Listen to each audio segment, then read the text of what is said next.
अस्सलाम वालेकुम वरहमतुल्लाहि वबरकात। तौज़ील मसाइल की गुज़श्ता क्लास में हमने पढ़ी थी नजासात की, जो नजासात का दूसरा हिस्सा रहता है जो हम पढ़ेंगे आज। क्लास को शुरू करते हैं। औज़ु बिल्लाहि मिनश शैतानिर रजीम। बिस्मिल्लाहिर रहमानिर रहीम।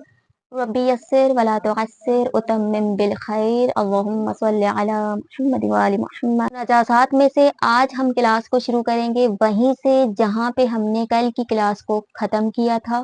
तो नजासात में आज की क्लास में है कि कुत्ता और सूअर ये नजस हैं, और ये इस हद तक नजस हैं कि इनके बाल, हड्डियां, रतूबत, नाखून, पंजे, यानी जो चीजें हम इंसानों के मुर्दा होने के बाद पाक होती हैं वो भी इनकी जिंदगी में नजस हैं। उसके बाद है काफिर, यानी वो शख्स कि जो अल्लाह ताला के वजूद का इनकार करता हो और अल्लाह की वहदानियत का इनकार करता हो, वो नजस है।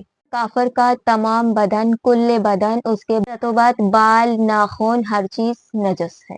उसके बाद है कि कोई एक ऐसा इंसान कि जिसके बारे में हमें यकीन न हो कि ये मुसलमान है या फिर ये काफिर है, तो तब उस इंसान को पाक समझा जाता है, यानी उसे हम मुसलमान समझ सकते हैं। लेकिन उस इंसान पर इस्लाम के दूसरे अहकामात इतलाक नहीं कर सकते। जिसके बारे में हमें यकीन न हो कि ये मुसलमान है कि नहीं है, तो एक ऐसा इंसान किसी मुसलमान से शादी नहीं कर सकता। और मुसलमानों के बाद है कि अगर अंगूर के रस में उबाल आ जाए, अब ये उबाल चाहे खुद ब खुद आ जाए या फिर उसे पकाने से उसके रस में उबाल आ जाए, तो फिर वो पाक है, लेकिन उसका पीना हराम है।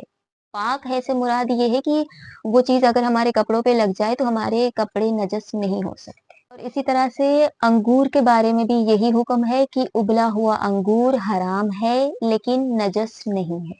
खजूर, मनका और किशमिश, इनके शीरे में अगर उबाल आ जाए तो ये चीजें पाक हैं और इनका खाना हलाल है। उसके बाद है नजासत खाने वाले हैवान का पसीना, यानी वो हैवान की जो नजासत खाता रहता है, जैसे चाहे फिर वो ऊंट हो या इसके अलावा दूसरे हैवानात हो कि जो जिनकी आदत हो चुकी है कि जो नजासत खाते हैं, तो ऐसे हैवानात का पसीना नजस होता है। उनके पसीने से एहतियात जरूरी और लाजिम है। तो नजासात की बहस यहीं पे खत्म होती है। आज की क्लास यहीं तक थी। क्लास के हवाले से कोई भी सवाल हो आप लोग पूछ सकते हैं। और अगर आज की क्लास से आप लोगों को कुछ सीखने को मिला है तो वीडियो को लाइक और चैनल को सब्सक्राइब ज़रूर कीजिएगा। और आज के लिए अल्लाह हाफ़िज़।